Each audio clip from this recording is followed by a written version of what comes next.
नाशिक सिटीमध्ये A7 असलं पाहिजे अशी माझी पहिल्यापासून इच्छा होती आणि आम्ही बोललो पण होतो. मी हर्षदशी बोललो होतो की आपल्याला करायचंय. आम्ही करणारच होतो.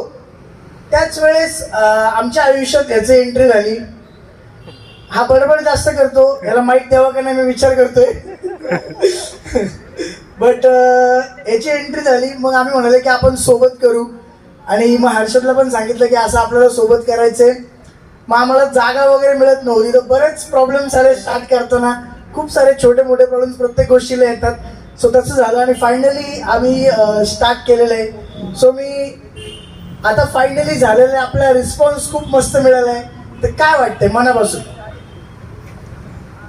काय झालंय दादा, मी व्यवसाय हा कसा असतो तुम्हाला माहिती नाही, पण ते तुमच्याकडून शिकलो मी की बाबा आपण व्यवसायामध्ये मराठी माणूस आपला आला पाहिजे.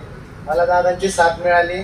दादा म्हणले प्रकाश तू काही टेन्शन घेऊ नको, जे काय आहे ते आपण करू, व्यवस्थित करू आणि सगळं करू.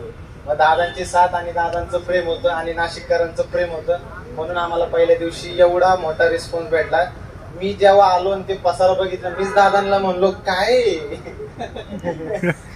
तर काय नाही, असंच नाशिककरांचं प्रेम मिळावं, बाकी काय अपेक्षा नाही. हर्षद